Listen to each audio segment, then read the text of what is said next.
Hey friends, welcome back to my channel. If this is your first time stopping by here, my name is Julie. I am a homeschooling mom of 5. My oldest child is entering grade 9 this year. My youngest is entering grade 1. And I have been sharing throughout this week curriculum hauls for each of my kids for this coming 2024-25 school year. For today's video, I'm going to combine the curriculum for my 6th grader and my 7th grader. Their curriculum is very similar, and so I thought I'm just going to join it together into this video today. So last week I shared a video where I talked all about our family subjects, and so that included our gather round unit studies, that included our read alouds, and so a lot of our day is spent on those unit studies.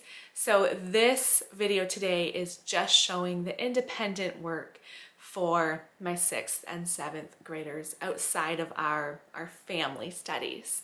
So I'm gonna go ahead, actually, you know what, before I show you the books, I'm gonna tell you 2 things that I don't have in front of me to show you. And that is teaching textbooks. That is the curriculum that we're using for math. So my 7th grader is going to be doing pre-algebra this year, and my 6th grader is gonna be doing level 6. The level 6 course.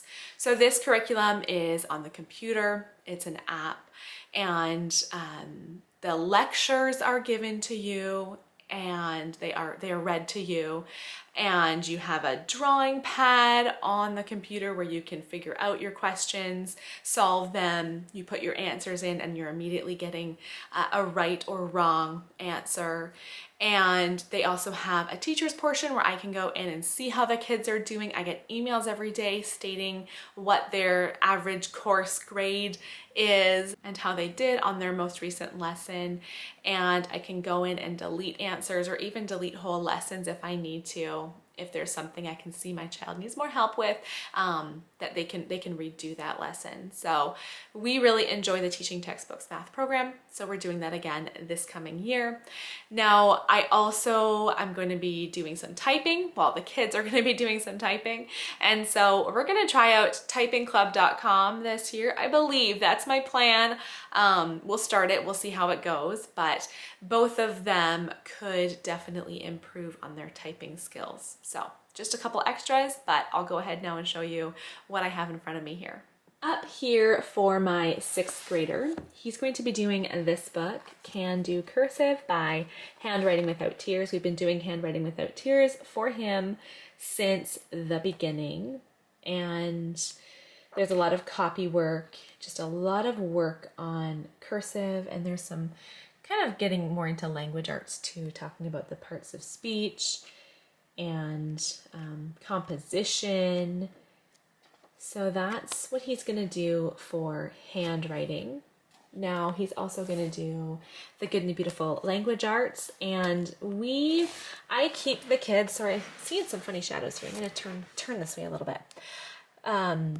My kids are all a couple, like 1 or 2 levels behind in language arts. Actually, maybe they're all just 1 level behind now that I think about it. They're all a level behind in the Good and the Beautiful language arts, and that's just, we started it a little bit later on, and that's just how it's worked, and it's fine.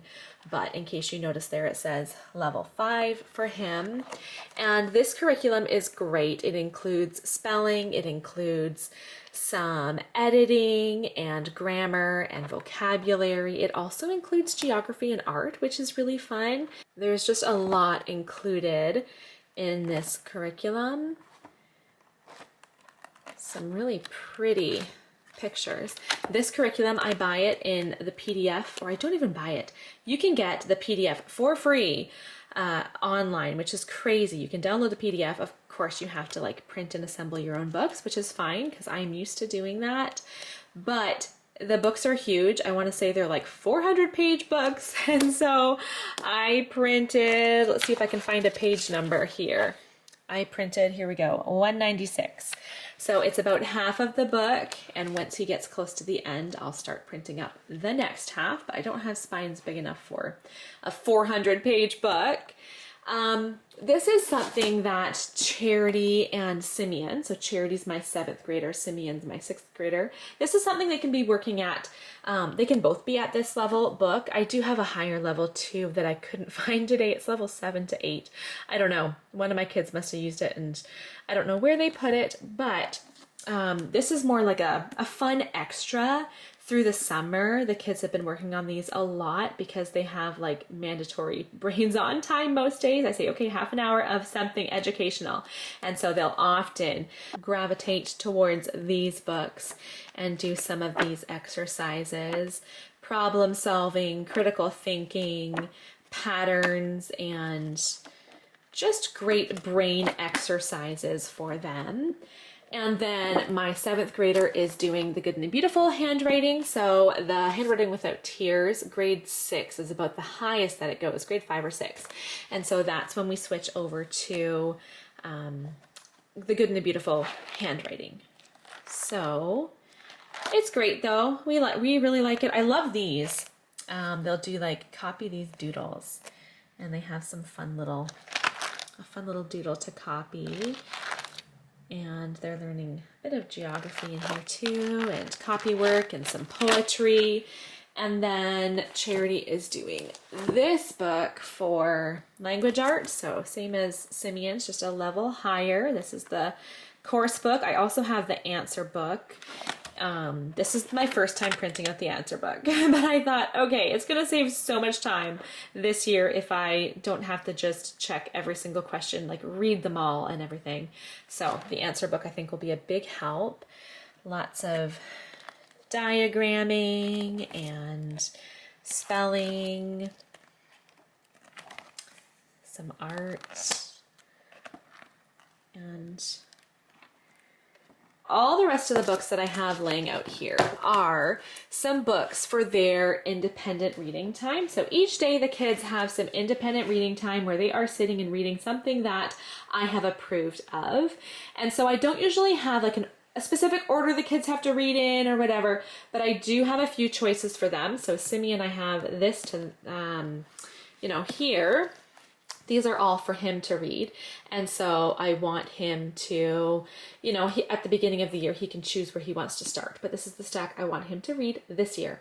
So we'll start over here. I've got Justin Morgan Had a Horse. We have a few of these Borrowers books. So this is just the first 2 in the series, I believe, The Borrowers and The Borrowers Avenged. We have 2 or 3 more of those too that he can read afterwards. And these are just books that have been on our bookshelf. Like for instance, these, my older 2 kids have read these a lot, but I don't think Simeon has yet. Summer with the Moodys, Winter with the Moodys, and Autumn with the Moodys. And yes, we do own Spring as well. I just couldn't find it on the bookshelf. But these are good quality stories, especially for someone like Simeon who every time he can pick up a book and read it, he will pick a graphic novel every time. So it's nice to have some good quality books for him to read instead. And I'm gonna start getting him to write out some written narrations this year as well once he finishes these titles. I got a couple of these for him to read, Christian Heroes Then and Now. I'm not too picky on which one they read. We have about 10 of them, I think, but I just picked a couple to show. So then for Charity, I have a couple different ones here. And then Elijah has read this one, The Railway Children, but I don't think she has. Same with The Call of the Wild. I thought she's probably old enough to read The Bridge to Terabithia this year. And then I also bought her this one. This is more of a fun one, The Princess Academy by Shannon Hale. I have heard good things about Shannon Hale's books, but I haven't read any of them yet. So there's her little stack to start the year off of independent reading, and I'll get her to do a book report after. Did I say written narration? Did I say book report? Okay, I'm getting mixed up now. I'm gonna get them both to do some book reports when they finish a book. But I was also gonna say, I do also ask for oral narration at least once a week. I'm asking, okay, tell me what you read about today. And they have to put into words something that they read, something that they learned, and it's really good practice. Oral narration is a great place to start for just understanding, making sure that they have reading comprehension, and it's just a great skill to be able to narrate. Thanks for watching this curriculum haul. Let me know down in the comments if you have a 6th grader or a 7th grader and if they're using any of this same curriculum. And make sure you check back on that family subjects video as well if you want a real full view of what their curriculum will look like this year. Also, subscribe to my channel so you can see more homeschool content. Come back tomorrow because I'm going to be sharing my 9th graders curriculum. Yes, my oldest is entering high school, which I want to say it's a little bit scary, but I have really come to terms with it, and the more that I have picked out his curriculum and stuff, the more confident and comfortable I feel about it. But that haul will be on my channel tomorrow. Thanks for watching, and I'll see you guys next time.